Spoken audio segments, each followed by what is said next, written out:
पहले तो सबसे पहले आप सभी कोरोना योद्धाओं को मैं प्रणाम करता हूं और आपके हौसले और हिम्मत को सलाम भी करता हूं, क्योंकि जब बहुत सारे नेता कोरोना के समय घूम रहे थे पर किसी को हाथ लगाने से भी डर रहे थे। जो नेता विधानसभा या संसद में बैठे हैं उनने सेवा नहीं करी है, उनने योजनाएं बनाई है, उसको धरातल पर लाकर आपने किसी ने मदद करी है, किसी ने भगवान के रूप में आकर, जैसे छोटे बच्चे को माँ बाप छोटे से बड़ा करते पाल के, जिस प्रकार से किसी ने एक पेशेंट की, एक बीमार व्यक्ति की किसी ने मदद करी है या किसी ने उसको सहारा दिया है, तो वो आप लोग।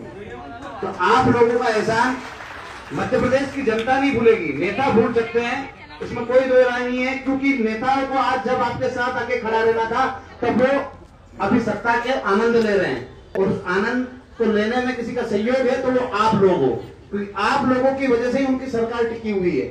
क्योंकि आप चाहो तो सरकार बने और आप चाहो तो सरकार को बिगाड़ दो, क्योंकि हर एक व्यक्ति आपसे जुड़ा है। आपके एहसानों को मध्य प्रदेश नहीं भूला है, ना हम भूले हैं, ना हमारे गांव का कोई व्यक्ति भूला है, क्योंकि हर एक व्यक्ति ने, जितने भी हम यहाँ आए, किसी न किसी भाई को जरूर खोया है। क्योंकि जो कोरोना की महामारी आई थी उस समय यहाँ पर हम सब इस बात से भली भांति परिचित है कि किसी ने किसी भी एक व्यक्ति को, हमने से कोई भी हो, किसी ने भी अपने किसी एक व्यक्ति को तो खोया ही है अपने जीवन काल में। अपने परिवार का हो, अपना भाई हो, अपने परिवार से हो, रिश्तेदार हो, पर एक व्यक्ति को हमने कोरोना काल में खोया है। और जितने बचे हैं उसको बचाने वाले आप हैं। आपने भगवान के रूप में आकर हमारी मदद करी, तो आज हमारा फर्ज है कि जब उस समय बहुत सारे भाई मुझे बोल रहे थे कि डॉक्टर साहब भी हमारे साथ में, राजेंद्र जी जो हमको यहाँ तक लेके आए हैं, उनने भी हमको बोला था कि यार वो सब डॉक्टर लोग डर रहे हैं। मैं इनको वहां बोल नहीं पाया था वो बात, क्योंकि आपके सामने इसलिए बोल रहा हूँ कि आप जब मौत से नहीं डरे, जब लोग घर में चुप कर बैठे थे, कोई घर से बाहर नहीं निकल रहा था, पड़ोसी की मदद करने को तैयार नहीं था, उस समय आपने घर से जाकर मौत से सामना किया है। जब आप उस समय मौत से नहीं डरे तो ये छोटे मोटे नेता और सरकार से डरने की जरूरत नहीं है। आपको भगवान ने बताया उस समय, और भगवान ने आपको हमारे लिए भेजा है, तो हमारी भी है, हमारा भी क्षत्रिय धर्म है, और क्षत्रिय धर्म में जो हमसे होगा उसका हम पूरा पालन करेंगे। एक भी व्यक्ति को कोई खरोच नहीं आने देंगे और एक भी व्यक्ति को कोई आंच नहीं आने देंगे। जब तक आपके साथ क्षत्रिय खड़ा है आपको कुछ छू भी नहीं सकता, इस बात की हम गारंटी देते हैं, विश्वास के साथ। डरने की जरूरत नहीं है किसी से भी। जब मौत से नहीं डरे उस समय, तो इन नेताओं से, इन लोगों से डरने की जरूरत नहीं है। आपने उस समय व्यवस्था करी है, आपने हम लोगों की जान बचाई। यदि आप पे कोई आ जाएगी ना तो पूरा मध्य प्रदेश नहीं, पूरा हिंदुस्तान का एक एक युवा आपके लिए आके लड़ेगा, क्योंकि आपने उस समय उनकी लड़ाई लड़ी थी जब उनके लिए कोई खड़ा नहीं हो रहा था, मेरे लिए कोई खड़ा नहीं हो रहा था, इनके लिए कोई खड़ा नहीं हो रहा था। उस समय आपने हमारी मदद करी थी, और मैं आपको पूरा विश्वास दिलाता हूँ कि मध्य प्रदेश का व्यक्ति एहसान फरामोश नहीं है, आपके लिए हमेशा लड़ेगा, और सरकार को ईंट से ईंट बजा के जवाब देगा कि आपके खिलाफ भी लड़ने वाले लोग हैं, क्योंकि आप भीख मांगने नहीं आए हो, आपका अधिकार मांगने आए हो, और अधिकार की लड़ाई हमेशा लड़नी पड़ती है। आपको कोई भी आपके अधिकार लाके नहीं देगा, क्योंकि अपने यहाँ की जो सरकार, अपने यहाँ के जो नेता है, वो ये समझते हैं कि जनता बेवकूफ है, इनको कैसे भी करके भेला भुसला कर धर्म के नाम पर 1000 2000 बांट कर सरकार बना लेंगे। पर उन्हें ये भी पता होना चाहिए कि मध्य प्रदेश की जनता भावना जल्दी पड़ती है, तो आप लोगों की भावनाओं के साथ मध्य प्रदेश की जनता है, और आपको न्याय नहीं मिलेगा तो सरकार भी तब तो ताज पर नहीं बैठेगी। हम आपको पूरा विश्वास दिलाते हैं कि आपके लिए हर प्रकार से, हर तरीके से लड़ेंगे, और जो भी सरकार आएगी या बनेगी उसको जो हमारी 18 सूत्री मांगे हैं वो उनके मैनिफेस्टो में डालनी पड़ेगी, तभी हम किसी दूसरी पार्टी के साथ जाएंगे, और उसमें प्राथमिकता से आपकी मांग रखेंगे कि जो भी सरकार बने वो आपकी बातें पूरी करे। जैसे कि अभी भाजपा सरकार को तो हम पिछले आंदोलन के समय भी 18 सूत्री मांगों में आपके दे चुके हैं, जो 22 सूत्री मांगे थी उनमें 18 पूरी करी थी, तो आपकी भी मांग पूरी करी थी, तो उन पर हमने विश्वास करके देख लिया। उनने हमारे साथ, आपके साथ, हमारे साथ और पूरी मध्य प्रदेश की जनता के साथ विश्वासघात किया, और उस विश्वासघात का जवाब हम देंगे, और चुनाव के समय इस अनुभव की ताकत चलेगी। तो आपको ये निर्णय लेके जाना पड़ेगा कि जो विश्वासघाती सरकार है उसको वोट नहीं करना है, जो हमारी बातों को मानेगा, जो हमारी बातों को रखेगा, हम उसको वोट करेंगे।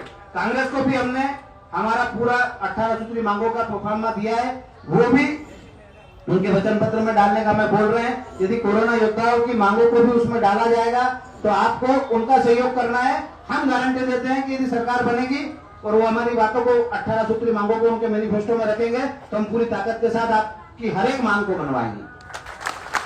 तो आप हमारे साथ कंधे से कंधा मिला के लड़िए, पर इन सरकारों से लड़ने के लिए इस अंगूठे के पावर को बताना जरूरी है। आप गांव गांव तक जाते हैं, शहर में हर एक व्यक्ति से मिलते हैं, यदि आप उनसे समर्थन मांगेंगे आपके लिए कि हम आप उनसे पूछना, हम इस लाइव के माध्यम से मैं सभी से पूछना चाहता हूं, जितने भी भाई उधर बताओ, ये जितने भी कोरोना योद्धा बैठे हैं, क्या इनने आपके लिए गलत किया है क्या? कोरोना काल में सेवाएं कर कर ये लोग क्या मांग रहे हैं आपसे? ये सरकार से क्या मांग रहे हैं? एक नौकरी तो मांग रहे हैं जो आपके लिए छोड़ के आए हैं दूसरी जगह। जब कोरोना में प्रधानमंत्री मुख्यमंत्री जी ने आह्वान करा कि कोरोना योद्धा आए और हमारे इस लड़ाई में शामिल हो, तो कोरोना योद्धाओं ने एक पल भी नहीं सोचा, अपनी जान की परवाह किए बगैर इस नौकरी को चुना और पैसे या स्थायी होने के लिए नहीं चुना। यदि पैसे और स्थायी होने के लिए चुनते तो अपनी जान की भी फिक्र करते। आप लोगों ने आपकी जान की फिक्र नहीं की। आज कोई नेता किसी को बोलते बन के आपको 2 करोड़ देंगे और यहाँ मर सकते हो आप आ जाओगे क्या? तो कभी नहीं आएंगे, वो पीछे पांव दे देंगे। 2 करोड़ 5 करोड़ भी दे दोगे तो भी वो अपनी जान की जोखिम नहीं लेंगे। पर आप लोगों ने पैसा नहीं, आपका धर्म चुना कि आप डॉक्टर हो और आपका धर्म है कि आप लोगों की मदद करो, तो आप आपकी धर्म और नीति पे चले और आपने लोगों की सेवाएं करी। तो उस सेवा का परिणाम जो हमारा राजा है वो ये दे रहा है कि आपको उस नौकरी से भी बेदखल कर दिया जिसपे आपका अधिकार है। तो हम हमारे राजा को सबक सिखाएंगे और एक ऐसा राजा बिठाएंगे जो न्याय व्यवस्था को चलाए, न्याय करे।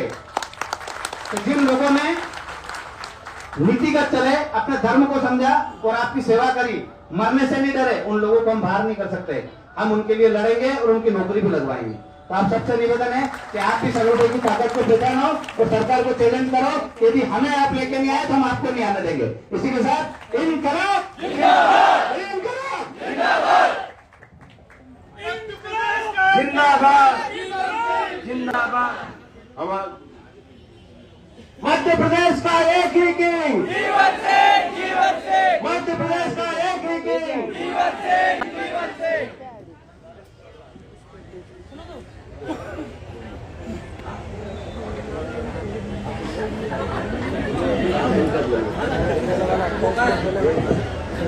दादा को मैं ये बताना चाहता हूँ कि हमारा आंदोलन सतत चलता रहेगा और आज दादा ने यहाँ पर आकर ये बात चरितार्थ कर दी कि इनका नाम, इनकी सेना का नाम करणी सेना क्यों पड़ा, क्योंकि ये हमारे करुण पुकार को जो सुन ले वही करणी सेना है। और मैं दादा का बहुत बहुत धन्यवाद करता हूँ। और मैं हम बताना चाहते हैं कि दादा हम लोग यहाँ पर भूख हड़ताल पर भी बैठे हुए हैं और हमारा ये आज आंदोलन इसी बात पर है कि आपका समर्थन हमें मिला और जब तक हमारी मांग पूरी नहीं होगी तब तक हम यहाँ से उठकर नहीं जाएंगे। जब तक सरकार हमें लिखित में आश्वासन नहीं देती है या कि मीडिया के सामने आकर ये घोषणा नहीं करती है कि निश्चित समय अवधि पर हमारी नियुक्तियां हो जाएगी, तब तक हमें आंदोलन छोड़कर नहीं चाहेंगे। और हम यही चाहते हैं कि करणी सेना हमें तब तक सहयोग करे जब तक हमारी मांगे पूरी नहीं हो जाती। और करणी सेना की एक बार फिर से जोरदार तालियां।